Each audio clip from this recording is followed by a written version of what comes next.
আজিৰ পৰা খেল মহাৰণ 2.0 সমষ্টিভিত্তিক প্ৰতিযোগিতা আৰম্ভ। শুভাৰম্ভ অনুষ্ঠানটিত উপস্থিত ভৱানীপুৰৰ বিধায়ক ফণী তালুকদাৰ। ক্ৰীড়াৰ ক্ষেত্ৰত ৰাজ্যখনক আগবঢ়াই নিয়াৰ লক্ষ্যৰে অসম চৰকাৰৰ ক্ৰীড়া আৰু যুৱ কল্যাণ বিভাগৰ উদ্যোগত অনুষ্ঠিত কৰা খেল মহাৰণ 2.0 পঞ্চায়ত পৰ্যায়ৰ প্ৰতিযোগিতাৰ অন্তত আজিৰ পৰা অনুষ্ঠিত হয় সমষ্টিভিত্তিক প্ৰতিযোগিতা। বৰপেটা জিলাৰ ভৱানীপুৰ সৰভোগ সমষ্টিৰ খেল মহাৰণ 2.0 সমষ্টিভিত্তিক প্ৰতিযোগিতাৰ গোপীনাথ বৰদলৈ হাইস্কুলৰ খেলপথাৰত শুভাৰম্ভ কৰা হয়। পুৱা খেল মহাৰণ 2.0 পতাকা উত্তোলন কৰি ভৱানীপুৰ সৰভোগ সমষ্টিৰ খেল মহাৰণৰ অধ্যক্ষ মঞ্জিত দাসে ভৱানীপুৰ সৰভোগ সমষ্টিৰ 20টা পঞ্চায়ত আৰু 3টা পৌৰসভা এলেকাৰ প্ৰায় 1400 ছাত্ৰ-ছাত্ৰী তথা প্ৰতিযোগীয়ে অংশগ্ৰহণ কৰে।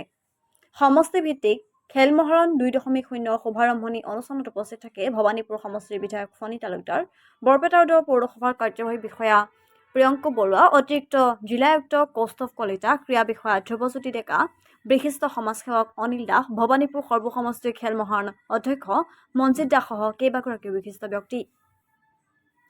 News desk report, Assam Kranti সংবাদ।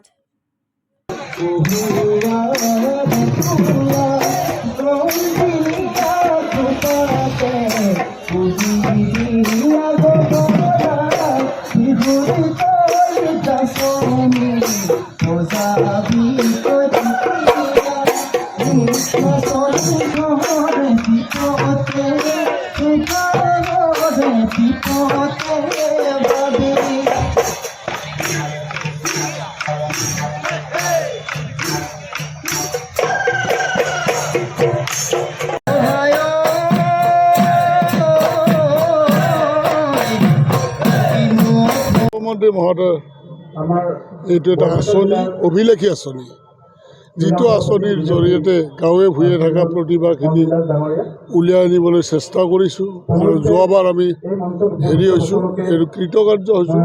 এইবাৰ 2.0 আমাৰ খেল মহাৰণ আৰম্ভ হ'ল।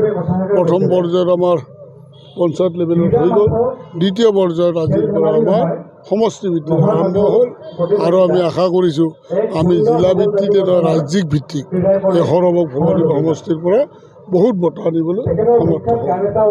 ধন্যবাদ। নমস্কাৰ। খেল মহাৰণ 2.0 অসমৰ মাননীয় মুখ্যমন্ত্ৰী ডক্টৰ হিমন্ত বিশ্ব শৰ্মা ডাঙৰীয়াৰ যি সপোন আছিল, এই সপোনৰ আজি আমাৰ খেলুৱৈসকলে সপোনৰ আজি বাস্তৱ ৰূপ পালে। আজি বিভিন্ন গ্ৰাম্য অঞ্চলৰ পৰা চহৰ অঞ্চলত যিসকল খেলুৱৈ অংশগ্ৰহণ কৰিছিল, যিসকলে প্ৰতিভা দেখুৱাইছিলে, পাৰদৰ্শিতা দেখুৱালে, তেওঁলোকে নিৰ্বাচিত হৈ আজি সমষ্টিভিত্তিক খেলত অংশগ্ৰহণ কৰিলে আৰু এই সমষ্টি ভিত্তিক খেলত যিসকলে পাৰদৰ্শিতা দেখুৱাব তেওঁলোকে জিলা পৰ্যায়লৈ যাব।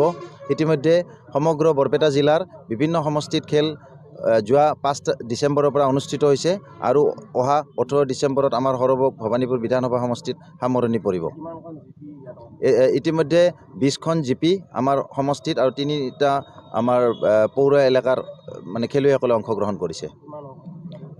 ছাত্ৰ ছাত্ৰী যিসকলে ছিলেকশ্যন হৈছে তেওঁলোকৰ প্ৰায় 1400 মান খেলুৱৈ ইয়াত অংশগ্ৰহণ কৰিছে। পৰৱৰ্তী সময়ত যিসকলে ইয়াত নিৰ্বাচিত হ'ব তেওঁলোকে পাৰদৰ্শিতা দেখুৱাব, তেওঁলোকে জিলা ভিত্তিত অংশগ্ৰহণ কৰিব। জিলাৰ পিছত তেওঁলোকে যিসকল পাৰদৰ্শিতা দেখুৱাব তেওঁলোকে ৰাজ্যিক ভিত্তিত অংশগ্ৰহণ কৰিব। আজি আমি এই খেল মহাৰণৰ জৰিয়তে অসম চৰকাৰক মাননীয় মুখ্যমন্ত্ৰী ডক্টৰ হিমন্ত বিশ্ব শৰ্মা ডাঙৰীয়াৰ যি সপোন আছিল, সেই সপোনটো বাস্তৱ ৰূপ হৈছে। তেখেতে যিখন আঁচনি যুগুত কৰিছিল, সেই আঁচনি আজি সফল ৰূপ হৈছে বুলি আমি ধৰি ল'ব পাৰোঁ।